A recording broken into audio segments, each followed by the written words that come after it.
नमस्कार।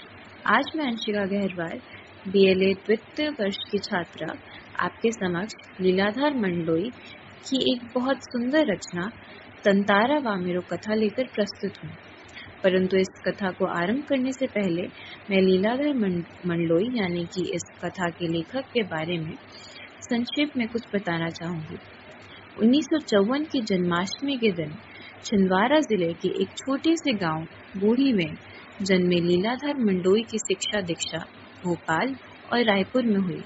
प्रसारण की उच्च शिक्षा के लिए 1995 में कॉमनवेल्थ रिलेशंस ट्रस्ट लंदन की ओर से आमंत्रित किए गए। इन दिनों प्रसार भारती दूरदर्शन के महानिर्देशक का कार्यभार संभाल रहे थे। लीलाधर मंडलोई मूलतः कवि है।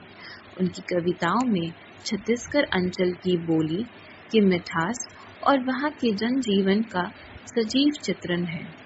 अंडमान निकोबार द्वीप समूह की जनजातियों पर लिखा इनका एक गद्य अपने आप में ही सामाजिक शास्त्रीय अध्ययन है। उनका कवि मन ही मन स्रोत है जो उन्हें लोक कथा, लोकगीत, यात्रा, डायरी, मीडिया, रिपोर्टाज और आलोचना लेखन की ओर प्रवृत्त करता है। अब हम इनकी एक सुंदर रचना तंतारा वामेरो कथा का प्रारंभ करते हैं। तंतारा वामेरो कथा। अंडमान द्वीप समूह का अंतिम दक्षिणी द्वीप है लिटिल अंडमान। वह पोर्ट ब्लेयर से लगभग 100 किलोमीटर दूर स्थित है। इसके बाद निकोबार द्वीप समूह की श्रृंखला आरंभ हो जाती है। निकोबारी जनजाति की आदिम संस्कृति का केंद्र है। निकोबार द्वीप समूह का पहला प्रमुख द्वीप है कार निकोबार, जो लिटिल अंडमान से 95 किलोमीटर दूर है। निकोबारियों का विश्वास है कि प्राचीन काल में ये दोनों द्वीप एक ही थे। इनके विभक्त होने की एक लोक कथा है जो आज भी दोहराई जाती है। सदियों पूर्व जब लिटिल अंडमान और कार निकोबार आपस में जुड़े हुए थे, तब वहाँ एक सुंदर सा गांव था। पास में एक सुंदर और शक्तिशाली युवक रहता था। उसका नाम था तंतारा। निकोबारी उसे बेहद प्रेम करते थे। तंतारा एक नेक और मददगार व्यक्ति था। सदैव दूसरों की सहायता के लिए तत्पर रहता। अपने गांव वालों को ही नहीं अपितु समूचे द्वीपवासियों की सेवा करना वो अपना परम कर्तव्य समझता था। उसके इस त्याग की वजह से वह चर्चित था। सभी उसका आदर करते, व्यक्त मुसीबत में उसे स्मरण करते और वह भागा भागा पहुंच जाता। दूसरे गांव में भी पर्व त्योहारों के समय उसे विशेष रूप से आमंत्रित किया जाता। उसका व्यक्तित्व तो आकर्षक था ही, साथ ही आत्मीय स्वभाव की वजह से लोग उसके करीब रहना चाहते। परंपरागत पोशाक के साथ वह अपनी कमर पर सदैव एक लकड़ी की तलवार बांधे रहता। लोगों का मत था, बावजूद लकड़ी की होने पर उस तलवार में अद्भुत दैवीय शक्तियां थी। तंतारा अपनी तलवार को कभी अलग न होने देता, दूसरों के सामने उसका उपयोग भी न करता, किंतु उसकी चर्चित साहसिक कारनामों के कारण लोग बाग तलवार में अद्भुत शक्तियां होने का दावा करते थे। तंतारा की तलवार एक विलक्षण रहस्य थी। एक शाम तंतारा दिन भर के अथक परिश्रम के बाद समुद्र किनारे टहलने निकल पड़ा। सूरज समुद्र से लगे क्षितिज तले डूबने को था। समुद्र से ठंडी बयारें आ रही थी। पक्षियों की सायंकालीन चहचहाहटें शैन्य शील होने को थी। उसका मन शांत था। विचार मग्न तंतारा समुद्री बालू पर बैठकर सूरज की अंतिम रंग बिरंगी किरणों को समुद्र पर निहारने लगा। तभी कहीं पास में उसे मधुर गीत गूंजता सुनाई दिया। गीत मानो बहता हुआ उसकी तरफ आ रहा था। बीच बीच में लहरों को संगीत सुनाई देता। गायन इतना प्रभावित था कि वह अपनी सुध बुध खोने लगा। लहरों के एक प्रबल वेग ने उसकी तंद्र तंद्रा भंग कर दी। चैतन्य होते ही वह उधर बढ़ने को विवश हो उठा जिधर से अब भी गीत का स्वर बह रहा था। वह विकल सा उस तरफ बढ़ता गया।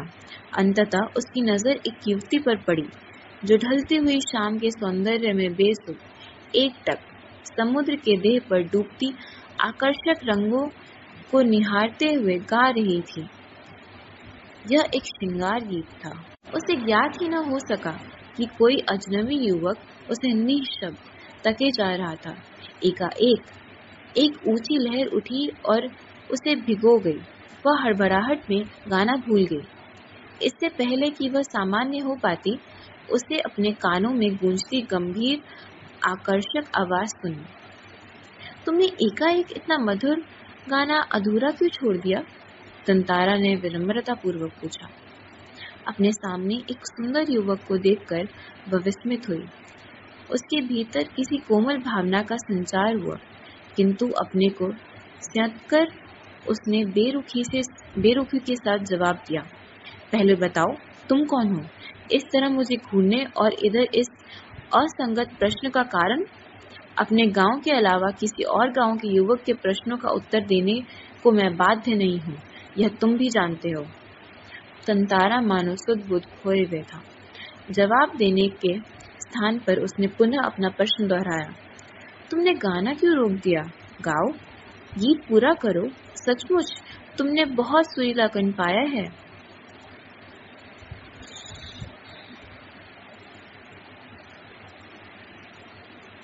तो मेरे प्रश्न का उत्तर नहीं हुआ, युवती ने कहा। सच बताओ, तुम कौन हो? लपाती गांव में तुम्हें कभी देखा नहीं। तंतारा मानो सम्मोहित था। उसके कानों में युवती की आवाज ठीक से पहुंच न सकी। उसने पुनः विनय किया। तुमने गाना क्यों रोक दिया?